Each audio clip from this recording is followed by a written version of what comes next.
வணக்கம் மக்களே. தொடர்ந்து 8வது முறையாக ராயபுரத்தில் ஜெயக்குமார் அவர்கள் போட்டி. இந்த தகவலை பற்றி இந்த வீடியோவில் ரொம்ப விரிவான ஒரு தொகுப்பாக பார்க்கலாம் வாங்க. வருகின்ற சட்டமன்ற தேர்தலில் ராயபுரம் தொகுதியில் முன்னாள் அமைச்சர் ஜெயக்குமார் அவர்கள் போட்டியிடுறாங்க. சென்னை ராயபுரம் சட்டமன்ற தொகுதியில் 8வது முறையாக முன்னாள் அமைச்சர் ஜெயக்குமார் அவர்கள் போட்டியிடுறாங்க என்பது குறிப்பிடத்தக்கது.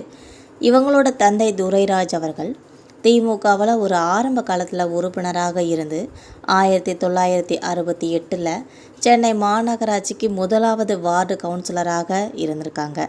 இதுக்கப்புறம் மறைந்த முன்னாள் முதல்வர் அண்ணாதுரையால் தேர்வு செய்யப்பட்ட இவர் என்பது குறிப்பிடத்தக்கது. ஜெயக்குமார் பிஎஸ்சி பிஎல் படிச்சிருக்காங்க.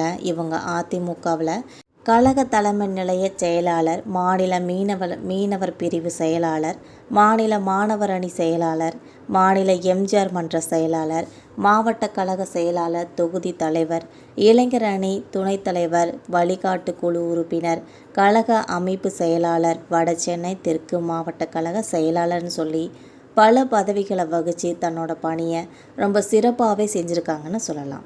அமைச்சரவையில் மீன்வளம், கால்நடை பராமரிப்பு, பால்வளம், பிற்படுத்தப்பட்டோர் மற்றும் மிகவும் பிற்படுத்தப்பட்டோர் நலம், முன்னாள் இராணுவத்தினரோட நலன், எரிசக்தி, சட்டம், தகவல் தொழில்நுட்பவியல், நிதி, பணியாளர் மற்றும் நிர்வாக சீர்திருத்தத்துறை, திட்டம் வளர்ச்சி மற்றும் சிறப்பு முயற்சிகள் துறை, சட்டமன்ற எதிர்க்கட்சி பொருளாளர், சட்டமன்ற எதிர்க்கட்சி கொறடா அலுவல் ஆய்வுக்குழு உறுப்பினர், காமன்வெல்த் உறுப்பினர், சென்னை துறைமுக பொறுப்பு கழக ட்ரஸ்டின்னு சொல்லி அதிகமான அமைச்சரவை இலாக்களை பொறுப்புகளை இவங்க வகிச்சிருக்காங்க என்பது குறிப்பிடத்தக்கது.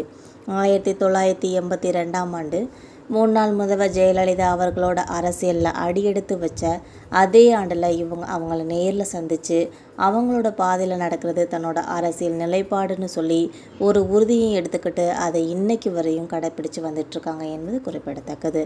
கழகத்திற்காக போராட்டங்களில் ஈடுபட்டு 7 முறை சிறைக்கு போயிருக்காங்க.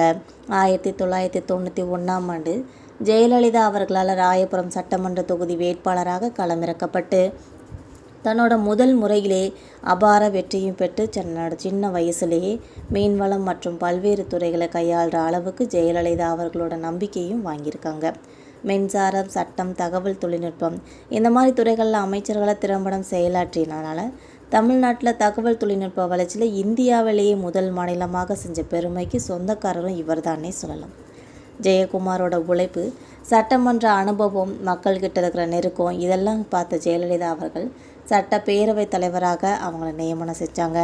அவையில் எல்லாரையுமே அரவணைச்சும் அவையை நடுநிலைமையோடு கொண்டு போகிறதுலையும் ஒரு தனி முத்திரை பதிச்சவரனே சொல்லலாம்.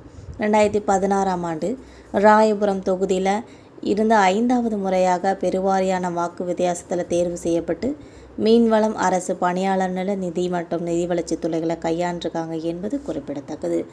மக்களே, இந்த மாதிரி அரசியல் வீடியோக்கள் டெய்லி உங்களுக்கு வேணும்னா மறக்காமல் நம்ம சேனலை சப்ஸ்கிரைப் பண்ணிக்கோங்க, பெல் ஐக்கனை கிளிக் பண்ணி வச்சுக்கோங்க. அப்போ தான் நம்ம போகிற ரெகுலர் வீடியோக்கள் உடனுக்குடன் நோட்டிஃபிகேஷனாக உங்களை வந்து சேரும். தேங்க்யூ.